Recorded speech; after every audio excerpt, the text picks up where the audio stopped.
The mood is different elsewhere prisoners have things to do. It's almost a feeling in the air, an optimism, a lack of tension.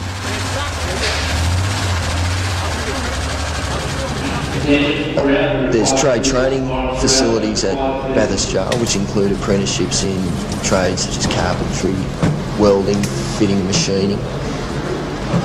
There's a strong emphasis on education within this jail. Inmates are motivated to do courses to improve themselves, which improves their chances on not returning to prison. The only drawback for Bathurst is in its geography. It's in the bush, and most criminals are from the city. And if the prisoner is to have a real chance of life outside, he needs a support system. The best support system is a family, vulnerable from the moment one member is locked away. Family ties are the most important thing in prison. Your family, your support unit, the people you love. Love is the most important thing in prison, you know what I mean? A lot of people shy off it because they think, I know that it's a sort of softness or it's something like that. But if you haven't got people that you care about, if you haven't got people that you love, you got nothing. And if you got nothing there, you're roaming the street, you know, you're a nomad.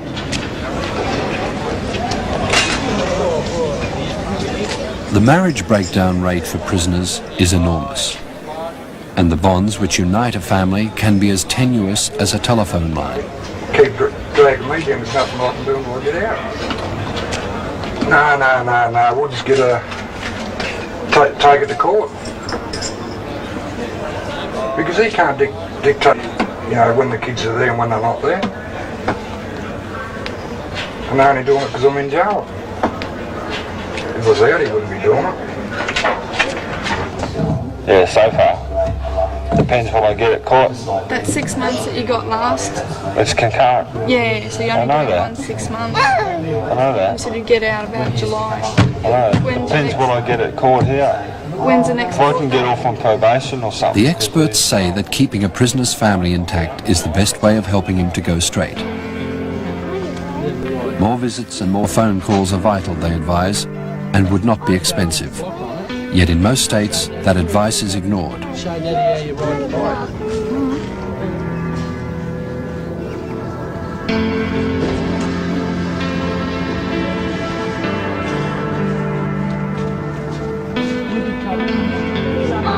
See you Monday?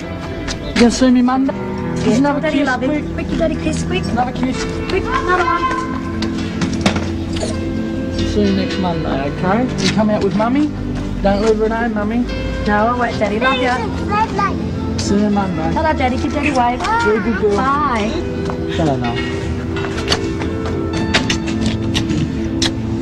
Love you, darling. I love you. See Bye, you baby. Monday. Want See another you one? Monday. Ooh, plenty of kisses today. See you later, Dad. Love you.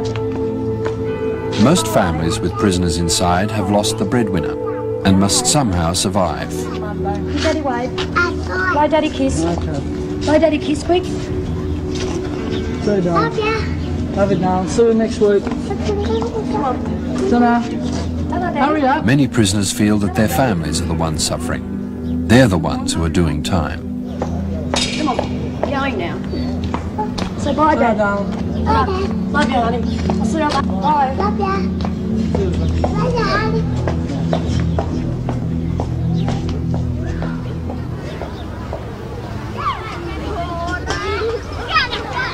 More often than ever before, crime in today's Australia wears a feminine face. And that brings a new complication. Babies in prison.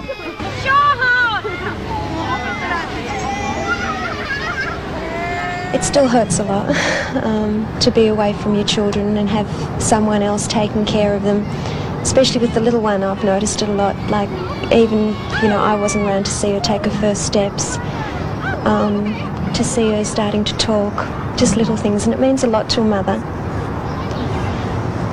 My eldest one, who's 7 years old, was going through a stage that she was taking things at school, stealing things at school and at home. And when she was confronted about it, she's now seeing a play therapist, child psychologist. When she was confronted about it, she was asked why she was doing it, and she said, well, then I can go and stay with my mummy in jail, that the police would take her to jail as well, which broke me up.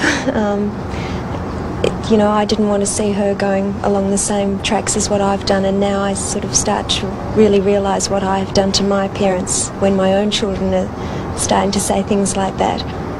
Most of the people in prison are there for non-violent offences. They're of no threat to the community whatsoever. If you let them out, or more realistically, if you give them community-based forms of correction, such as community service orders, for example, then they're going to be of no threat to the community, and it's going to be cheaper for the community, and they at least can do some productive work for the community.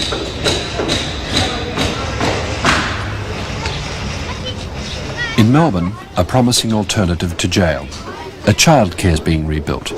The labour force, men convicted of offences and sentenced instead of jail to work for the community. I'll never forget the first Saturday in February this year when a busload from the Office of Corrections turned up, and about 10 of them got out, and we faced each other on the other side of the then derelict structure. Nick produced the plans and we showed them what we intended to do, and we were apprehensive about the type of work response we would get. But I think that those fears were allayed very early by the energy which they devoted to the task. It all seems so positive. It costs only 1/10 of the price of keeping a prisoner in jail, and it avoids the brutalising which has become a part of prison life. He or she can go on living at home, so preserving the family, and keeping a job, and the community gets the benefits of the work done.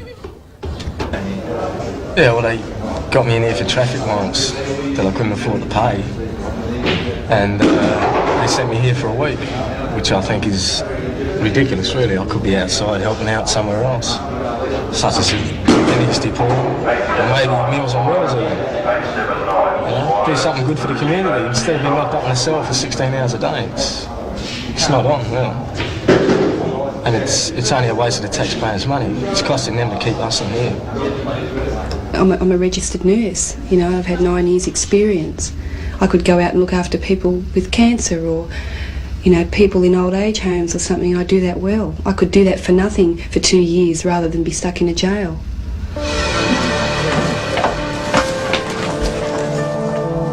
That's all very well, many of us will say. But these people are criminals, and criminals must be punished.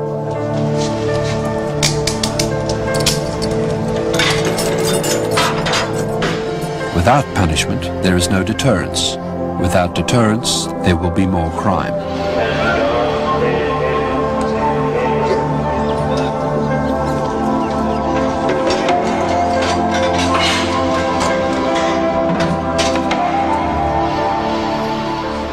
But prison is not deterring crime.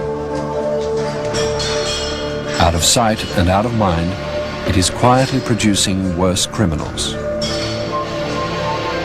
Perhaps it is time that we as a society begin to ask ourselves a simple question. In the long run, who is the prison system really punishing? The prisoners or ourselves? You can put a person in prison and you can bash them and you can flog them and you can do whatever you want. Put them into a cell and give them a TV and let it then become a mental type brutalisation. And then you can say, well, I've extracted the pound of flesh. But at the end, when that person gets released, and he will be released one day, you can't keep someone in prison forever. He's going to subtract a couple of tons of flesh. Society is the one that's going to pay the price, not the prison officers, not us. Because when we get out, we take our retribution out on the innocent. It's your daughters, your homes, it's your money that we'll take off you. Take what you want out of prisons. Do you want to breed monsters that prey upon you when they get out of jail? or do you want to try and change things? You stack your away here, you fight out your 5 years or your 10 years what you got. You fight with yourself, you fight with the people around with you, you fight with the system, you fight with the people outside that you love and care for. The tension grows, the anger distills in you, and then they let you out on the street.